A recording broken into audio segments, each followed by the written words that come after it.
Hello friends, आज हम लोग पढ़ेंगे पोलन ग्रेन के बारे में। तो पहला लाइन है फॉर्म फ्रॉम मैक्रोस्पोर। पोलन ग्रेन कैसे बनता है? मैक्रोस्पोर से। मैक्रोस्पोर क्या? ये हैप्लॉइड होता है।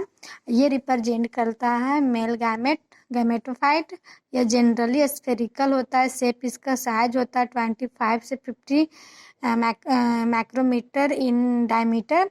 यूनिसेलुलर होता है और न्यूक्लियड स्ट्रक्चर होता है। इसका स्पोर का जो बाल होता है उसको हम बोलते हैं स्पोरोडर्म, जो कि आउटर होता है फैक्जाइन और इनर होता है इंटाइन। ठीक है, इसका स्ट्रक्चर कुछ इस प्रकार का होता है। जब मैक्रोस्पोंजिया बनता है उसके बाद का जो पोलन ग्रेन बनने से पहले जो इसका स्ट्रक्चर होता है कुछ इस प्रकार का होता है। ये इंटाइन, जर्म पोर और ये फैक्जिन।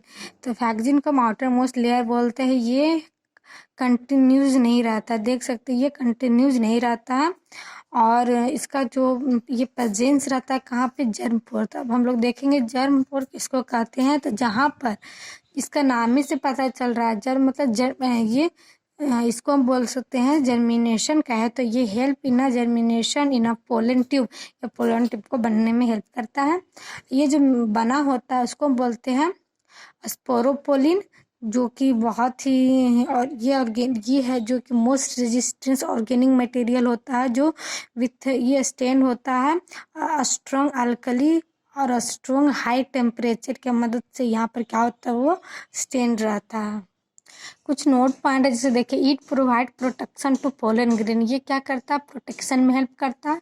और पोलन ग्रेन जो है फॉर ये जो pollen grain can be use for fossilisation में हेल्प करता है। वो कहने का मतलब हुआ ये जो एग्जिबिट करता है कहाँ different pattern and design. This is can be use for the taxonomic significance.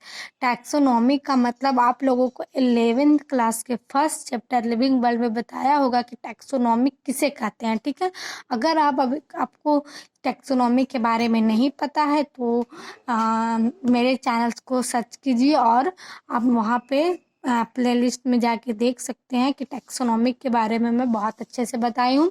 तो यहाँ पर बताने की ज़रूरत नहीं, लेकिन फिर भी मैं ऊपर ऊपर बता देती हूँ। टैक्सोनॉमी का मतलब हुआ हमें किसी भी चीज़ को जानने के लिए लोकल नेम का ज़रूरत पड़ता है। तो वही कहने का मतलब हुआ कि ये यूज करता है किसमें? टैक्सोनॉमी सिग्निफिकेंस में। ठीक है, इंटाइन है जो इनर लेयर है ये कंटिन्यूज रहता है। ठीक है, ये बना रहता है पेक्टाइन सेल्यूलोज को, जिसको बोलते हैं पेक्टोसेल्यूलोज। ठीक है, इसका स्ट्रक्चरल एंड डेवलपमेंट है जो मेल गैमेटोफाइट का। देखिए ये पहला जो है पोलन ग्रेन, इसका तो पार्ट होगा exine cytoplasm intine pollen grain. ठीक है, ये जब माइटोटिक डिवीजन किया एसिमेट्रिकली तब ये बना यहाँ 2 cell pollen grain in mature male gametophyte. यहाँ 2 सेल बना, लेकिन ये क्या था? इनमैच्योर था, ये मैच्योर नहीं था। तब ये जब बना ये पहला जो इसमें बना इरेगुलर शेप न्यूक्लियस, इसमें न्यूक्लियस तब बना लेकिन इरेगुलर बना। कहने का मतलब ये अच्छे से नहीं बना। इसमें 2 सेल पाया जाता है। पहला है वेजिटेटिव सेल जो लार्ज होता है, और दूसरा होता है जनरेटिव सेल जो स्मॉल होता है। और फिर सेकेंड माइटोटिक डिवीजन होने के बाद क्या हुआ?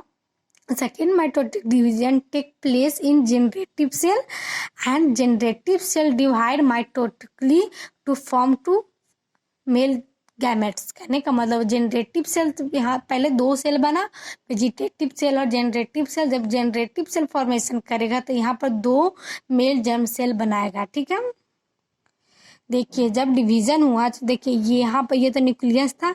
ये क्या हुआ? जब जो हमारा जनरेटिव सेल था वो क्या बना दिया? 2 मेल गैमेट बना दिया।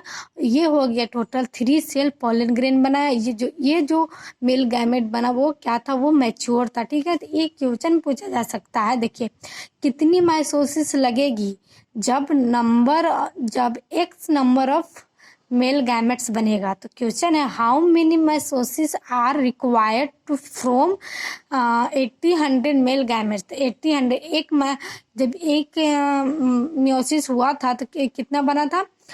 4 बना था। तो 4 कितने बनाया? 8 माइक्रोस्पोंजिया बनाया। तो उसी तरह मेल गैमेट बनाने के लिए इसका अगर 8 से डिवाइड किया जाए तो 100 माइटोसिस, अगर 100 माइटोसिस डिवीजन होमियोसिस होगा तब यहाँ पर 800 मेल गैमेट बनेगा। ठीक है, तो अब हम लोग देखते हैं पोलन ग्रेन जो है माइक्रोस्पोर डिवाइड करता है माइटोटिक डिवीजन। कहने का मतलब हुआ कि पोलन ग्रेन जो माइक्रोस्पोर से डिवाइड किया, कैसा डिवाइड था, माइटोटिक डिवीजन। ये 2 सेल बनाया वेजिटेटिव सेल। ये इसका साइज जो होता है बहुत ही बड़ा होता है। ये जो having amount of food receivers, ये जो क्या किस में हेल्प करता है, ये फूड रिसीवर्स की तरह काम करता है।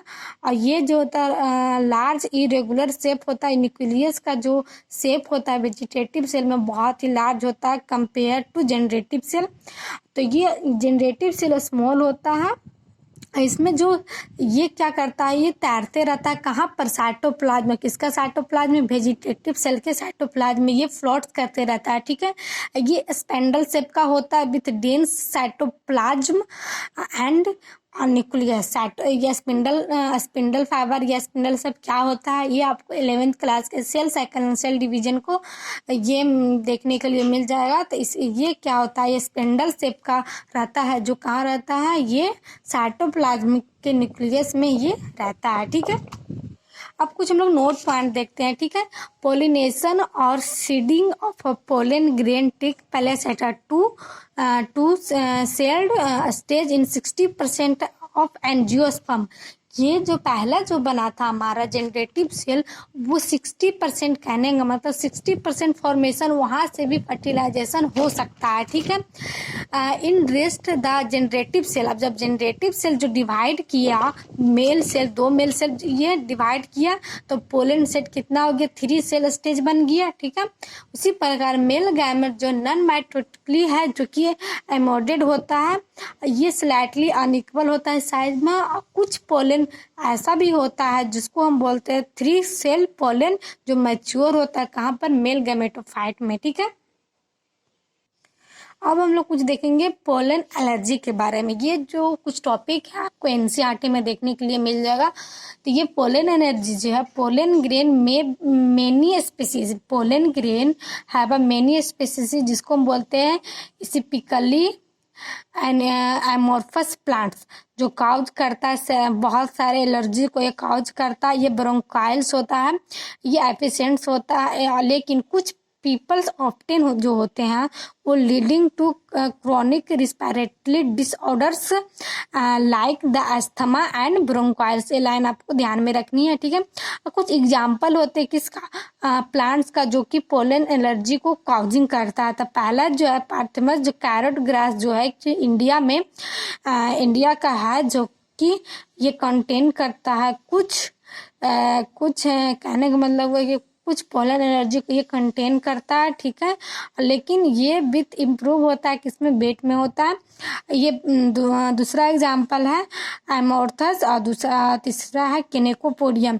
ये कुछ एग्जाम्पल है जो आपके पूछे जा सकते हैं कि प्लांट कॉजिंग में पोलन एलर्जी का कुछ एग्जाम्पल। ठीक है, तो आज के लिए बस इतना ही। मिलते हैं नेक्स्ट लेक्चर में। मैं आप लोगों को ये तो हमारा एंड्रोसियम हो गया, तो गायनोसियम के बारे में मैं आप लोगों को नेक्स्ट लेक्चर में बताऊंगी। तो अगर आप अभी तक मेरे चैनल को सब्सक्राइब नहीं किए तो प्लीज़ कर दीजिए, ज़्यादा से ज़्यादा लाइक कीजिए, शेयर कीजिए।